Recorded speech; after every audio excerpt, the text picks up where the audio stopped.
binabalikan po natin kasi meron pa rin nagtatanong. Saan nakapanood na ganito ay pwede mo nang skip yung video. Okay, so bali meron siyang 12 tone. Susubukan po natin lahat yan. At lalagyan natin ng ilaw, sumasabay po yung ilaw sa ating busina or yung ating suso.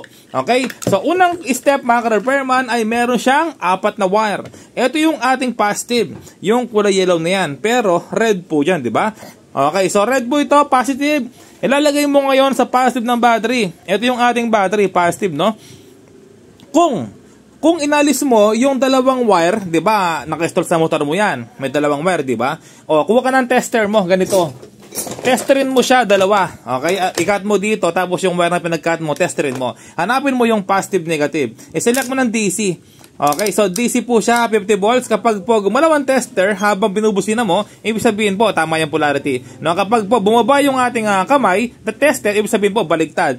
Okay, so bali, ito yung ating positive, negative. Negative, positive. Okay, so ganoon lang kadali, walang kahirap-hirap. So yung positive, ilalagay mo dito sa inyong battery. Pwede mong share yung video para hindi mo makalimutan habang ginagawa mo. Okay, nasa comment section yung link kung paano makabili ng ganito na 12 tone. Ayan po, positive nakalagay na, no?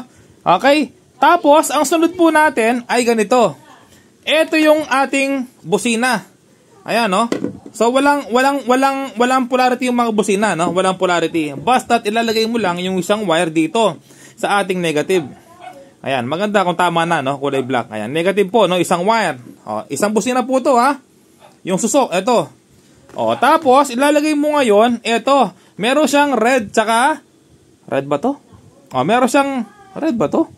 Brown. O, meron siyang brown. Ayan, colorblind ako, no? Meron siyang brown tsaka blue. O, lalagay mo ngayon dito. Okay lang, kahit dito, no? Wala namang problema, kahit magkabaliktad. Okay? So, tapos, ilalagay mo ngayon yung ilaw mo. Ito. Okay? So, may positive, negative yung ilaw. Ito yung positive. Okay? Yung positive, ilalagay mo dito. Basta't negative po, lahat sama-sama yan. O, ito yung ating negative ng ilaw. O, lalagay mo ngayon dito sa negative ng ating relay or ng ating 12 tone. O, ganun lang. O, tapos, yung isa naman na busina. Ito, yung isang busina na to, ilalagay mo dito sa negative. O, puro negative lahat yan. O, tapos, yung isa naman dito, ilalagay mo sa isang wire na naiiwan. Ito, yung kulay brown kanina, di ba? O, ilalagay mo ngayon dito. Okay, tapos, ito pa, yung isang ilaw, ilalagay mo ngayon dito. Dito po, sa positive, ha? Positive po ito kasi. Tapos, yung negative ito, yung black, sa negative po dito. Sama-sama po lahat yan, lahat na negative. O, tapos, yung isang wire naman na positive, lalagay mo dito, syempre. Sa isang busina. O, gano'n lang po, walang kahirap-hirap, no? Pwede panoorin yung video habang hindi mo makalimutan. Maganda, i-share mo, no? Ayan. So, ngayon, mga repairman, subukan na natin, no? So, liko connect po sa negative, ito, yung kulay black, yung negative.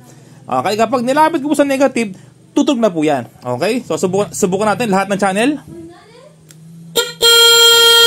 Ayan po, lakas, no? Nakakabingi. Diretso lang po yan. O, diba? Ang lakas! Woo! Ayan, diretso lang po yan, no? Ngayon, number 2 natin.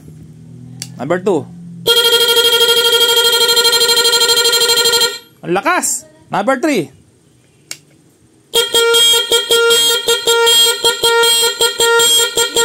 Number 4.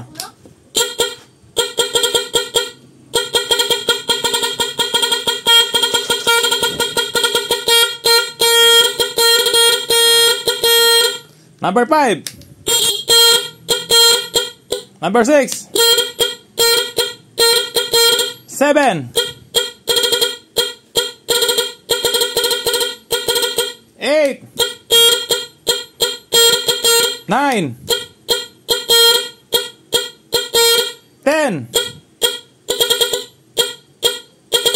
Ganda. 11. 12. Oh, balik ulit. Number 1.